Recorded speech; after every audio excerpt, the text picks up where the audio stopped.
Hello, welcome at last. Welcome to my channel. I've wanted to do this for a long time to create this space. And well, I want to use this first video for this to introduce myself, to tell you more or less what we're about, what you can expect from this channel, what we'll be doing, how what it'll how we'll be viewing reality and how we'll be analyzing life from our point of view. Activists of Love is not an opinion channel, it's not a space for confrontation between sides. It's rather a deliberate attempt to think the world and the news that flows through it from a different place, a different perspective. If you stay, you'll understand what integral evolutionary interdependence is, what its scope is, what it's about, and why we believe it's necessary, why another type of analysis is needed, how the videos will be structured, and even how you can participate in everything that's to come. Well, yes, the first thing is who I am, right? My name is Gustavo Enrique Morales, and throughout my life, I've moved through very different worlds, starting with engineering. I'm an engineer by training, but I've gone through artistic creation, writing, authorship, music, holistic health, spirituality, social thought, politics, including areas like these. I don't mention all this as a resume, but because from that mix, a constant question is born in my head. Why, having so much information, so many experts worldwide in so many things, why do we continue to create systems that oppress us, systems that cause us harm?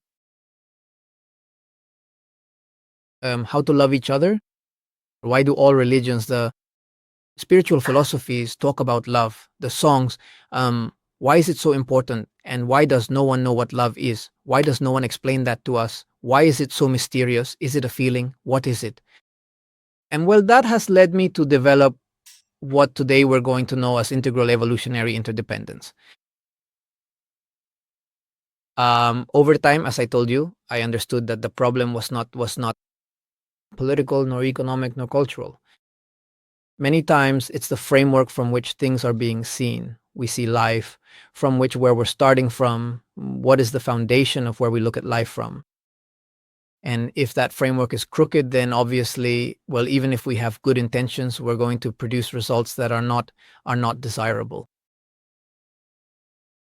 Well, all this is a quick summary of where integral evolutionary interdependence is born. We live in a world that is interdependent. Interdependence is not an option. It's not something we decide to participate in or not. It's something that is inherent to life itself. We are beings who depend on each other, and the moment we realize and internalize, rather internalize and realize that interdependence, then we begin to live in a different way. We begin to face and confront the world in a different way. Yes, interdependence is not a moral option, it is a condition of life.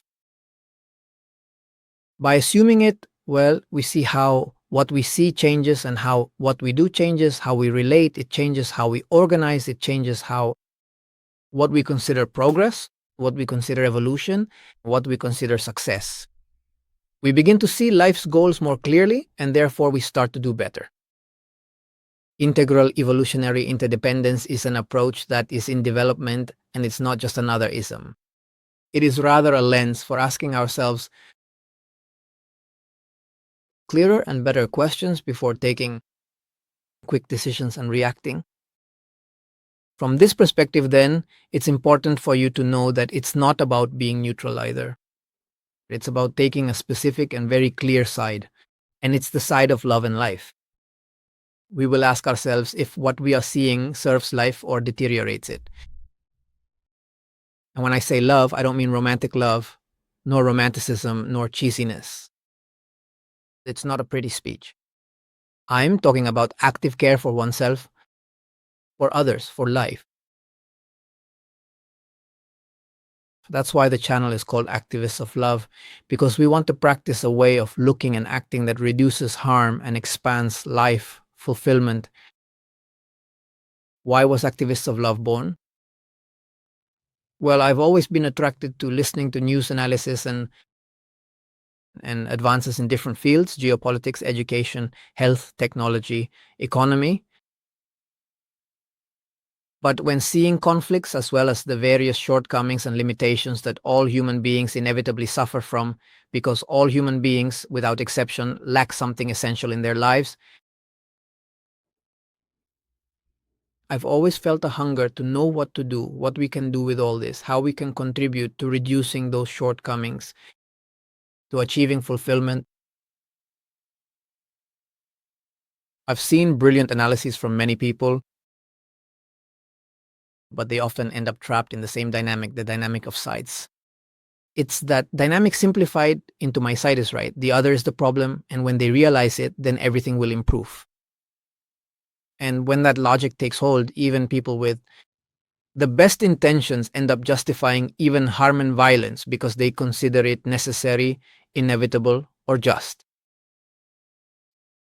I believe these are dangerous concepts, and that doesn't get us out of conflict. On the contrary, it reproduces conflict and gets us used to dehumanizing the other. Activists of Love was born precisely to break that inertia. And well, as I've already clarified, we don't seek to be neutral, we seek to be responsible, responsible for the real impact of facts, words, and decisions on life itself. Our videos will be structured in a way that, although they can cover many topics, diverse topics, we'll try to keep them in a fixed structure of 5 basic questions, okay? The question is, what is really happening? Trying to make clear observations, free of judgment, free of analysis, free of opinions. All of this in order to allow ourselves to see. Krishnamurti said, observing without judging is the highest form of human intelligence. Far from wanting to reach that point, we want to try to observe as objectively as possible, trying to be like a camera. What a video camera would see, that's what we're going to narrate, and that's where we'll base our analysis, okay? The second question is, what human impact is this having? What are the feelings of the people involved? First, what are our feelings upon hearing the news, the fact, the topic? When hearing about the topic, how do we feel? Okay? Connect with that and then try, once we connect with ourselves, try to connect and see what the feelings of the people involved on all participating sides might have been. Okay? After that second step, we go to a third step, which is what are the needs at play and which needs were being denied? Human or non-human needs, individual or collective. Fourth step, what dynamics of power, fear, or incentives are operating? What pushes people or institutions to act as they do? What each side gains? What each side fears losing? What narratives are sustaining their actions? And as a fifth step, what responses would reduce harm and expand life? We are not looking for magic solutions or dogmas. We are trying to have a criterion oriented toward mutual care and the fulfillment of the being. Beyond the productivist logic that excludes and overwhelms, this 5-question method will then be the heart of our videos. So, starting with the next program, next Friday in exactly 1 week from now. And in this program, we're going to analyze specific news from the world, geopolitics, conflicts, economic decisions, ecological crises, technological advances, but also common everyday topics like respectful parenting, holistic health relationships, empathy, communication, boundaries, emotional care.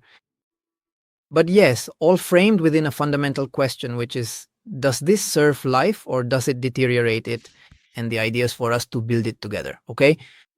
I want, and I ask you with all the love in the world to please comment below in the comments what you'd like us to talk about, what you'd like us to address first in the first topic. Would you like us to talk about love? What is love? And what is it for? And how do we live in love? Or would you rather we comment on some specific news happening right now, some international conflict, or any other topic? Also, if you have questions, suggestions, all of those, don't hesitate to comment them below. They all help me a lot to build this together. I'd like us to build this channel together, to be a space for everyone to share, to grow together. Being an activist of love isn't about agreeing all the time. It's refusing to dehumanize and learning to think with criteria that care for life. If this resonates with you, then join in. Join my channel, follow us, and become an activist of love. Thank you very much. Welcome.